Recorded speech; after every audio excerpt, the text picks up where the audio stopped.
Hey guys, welcome back. It's Missy, and today we're going to be talking about why do old wounds come back? Why is it when you feel like you've healed something, it just comes back, or you feel like you're dealing with it all over again? So usually when people go on their self-healing journey, they'll start to incorporate changes and they'll see a difference. They'll start to really feel better, and some of the things that they used to struggle with, they're not going to be struggling with it as much. And so when people ask them how they're doing, they're like, oh, I'm great. I don't deal with those old negative habits or old negative subconscious beliefs. I don't deal with those things anymore. Really, they're either coming from a place of ego where they don't want to believe that they're really dealing with this thing. They want to believe that they've done enough work where it doesn't come up anymore, but then their actions don't match their words. So they could say that they're not codependent anymore, but then they're still behaving in codependent manners, like giving, maybe dating people that aren't good for them because they want to feel validated, just doing things where what they're saying doesn't match with their words.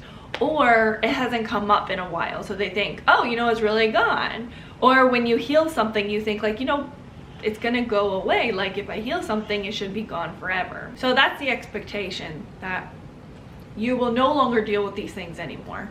But then some time goes by, they start to live life again, they start to forget some of their skills and the things that they've learned. They get busy with daily life. Then all of a sudden they notice that some old negative thought patterns are on repeat, or they notice they're going into some of those negative behavioral patterns that they have in the past. And then they're like, why is this happening?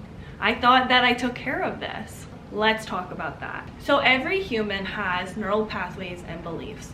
Neural pathways are just every thought you think and every feeling you feel. And it's basically just a pattern that represents any thought you've ever had. So when you see an apple, a neural pathway that will form is like, oh, when I see this red kind of lump thing, that's an apple. Well, first you have to learn and be told that that's an apple, and then you'll associate, but you get my point. Now with neural pathways, obviously there's beliefs that form. Beliefs are just how you perceive the world. It's your roadmap and your guide of what to expect in life. All of us humans just work off of patterns. That's why people can read people's behaviors and their patterns. They can predict things because we work off of these patterns. So for instance, let's say every time you touch your dog's nose that they're gonna bite you. A belief that's gonna form based on those actions and those thoughts that have come about. Your belief will be that when you touch the dog's nose, you know that they'll bite you. Because as humans, in order for us to feel safe, we try to create predictability and certainty to know what to expect or what we're going up against. It's how we've been able to survive for so long as humans,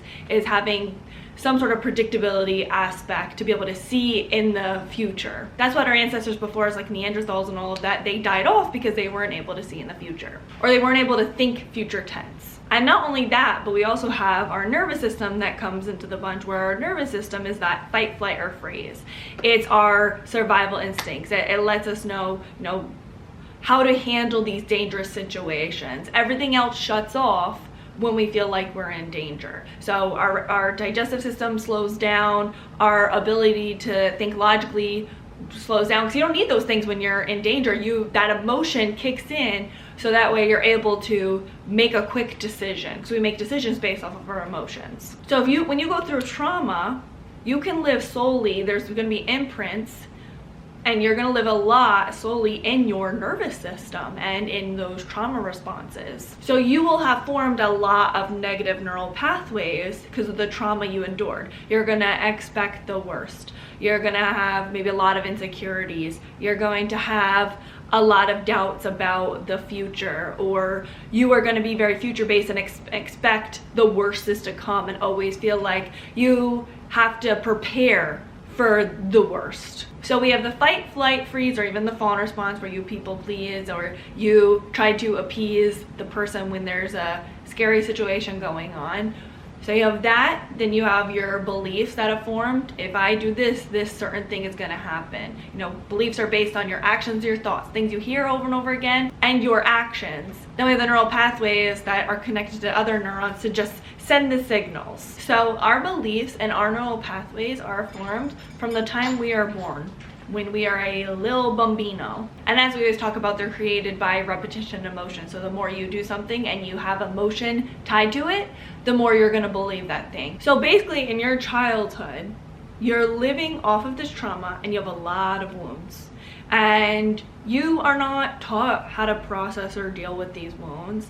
And so you're just living off of these wounds, living off of trying to protect these wounds. That's when the ego comes about, trying to protect you from all of this pain. So all you know is how to protect yourself. You don't know how to live.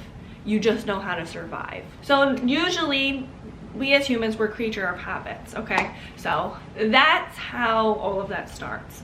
Now, as you get older, maybe you become an adult, you learn about your wounds, you learn about neural pathways, you learn how to retrain your brain. So you're learning all these things, and you then maybe take some classes, you go to therapy, you do life coaching, whatever it is, and you start to incorporate changes, some of the tools, you learn different skills, and you really start to heal these wounds, and you notice a difference, and you're like, I'm great, everything's good, I got rid of it, like I never have to deal with this again, right? Then all of a sudden something happens.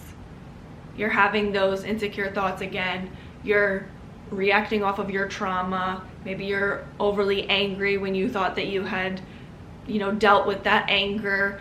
You're in a situation where you're going back to those old unhealthy coping mechanisms like drinking, comfort eating. Maybe you are self-isolating. Maybe you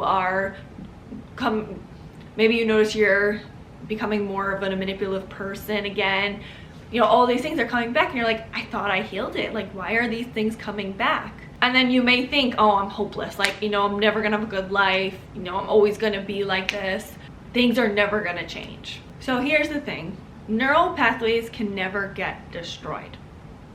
They can get strengthened or they can weaken, but once a neural pathway is created, it's there. Neural pathways can't be destroyed. Once they're there, they're there. It's the same thing with a memory. You can't destroy a memory. Once it's there, it's there. You may be able to suppress it and not think about it in your conscious mind, but it's in your subconscious. So because of this, the work that people put in, they're shrinking their neural pathway. So they're not entertaining those thoughts as much. They're not acting in those behaviors that reinforce that belief that they're worthless or negative things are gonna happen. So they're shrinking it, but it's not something that's going to go away completely.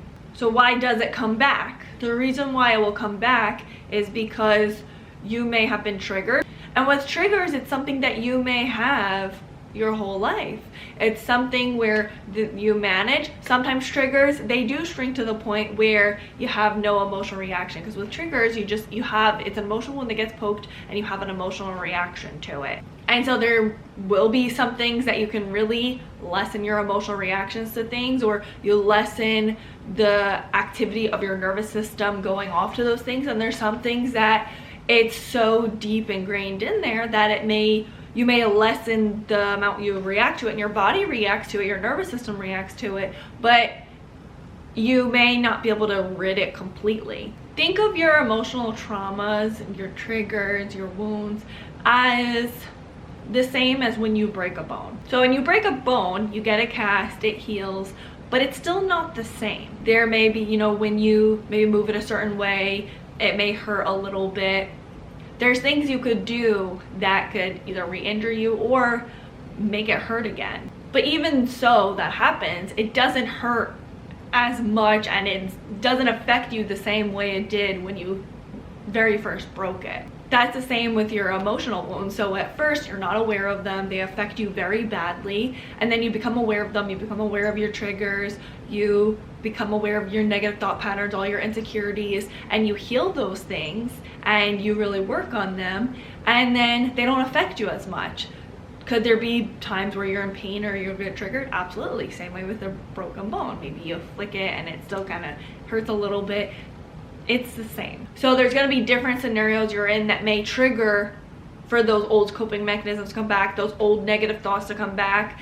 And then what happens is if you entertain those negative thoughts, you don't deal with your triggers in a healthy way, you go back to some of those old coping mechanisms, then that's going to strengthen that neural pathway. And then you may notice that you're, not continuing to work and use the tools that you've learned, and then that neural pathway gets strengthened again, and then you notice you're, having those same patterns over and over again. These neural pathways get strengthened at a very young age. So as you can imagine, since it's been strengthened for so long, since you've had these negative thought patterns on loop, on repeat, it will take a lot of repetition and practice to try to strengthen new neural pathways. So your journey, your self-healing journey, it's something that you'll always have to work on.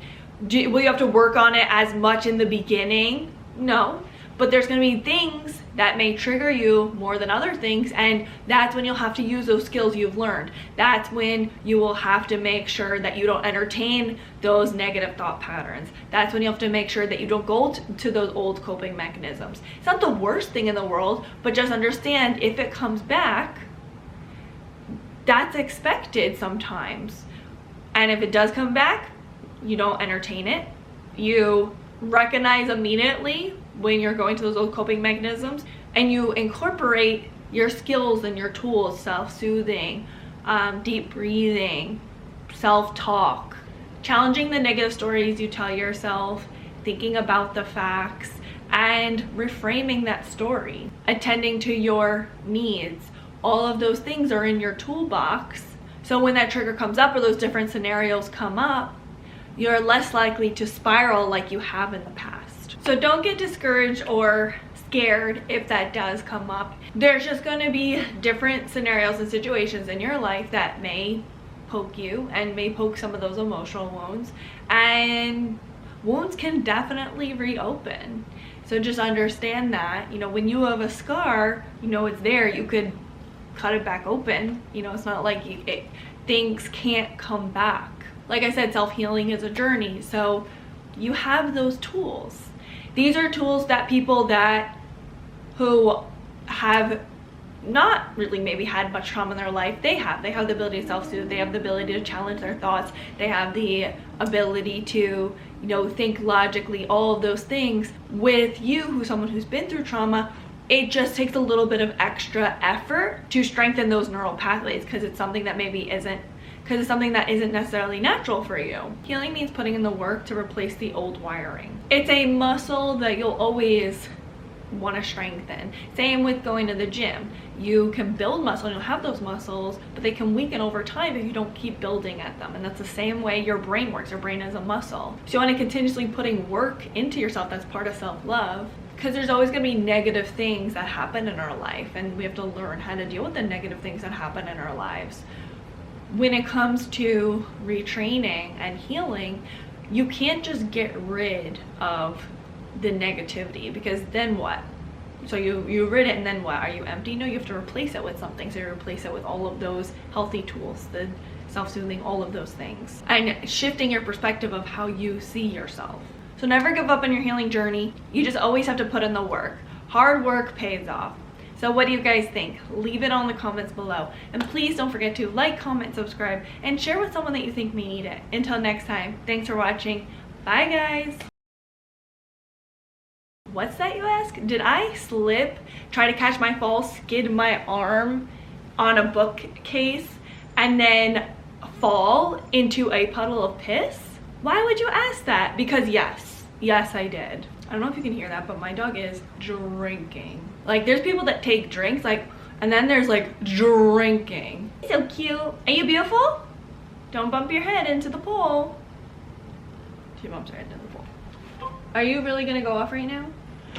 No, robot, no robot. No ma'am, no ma'am.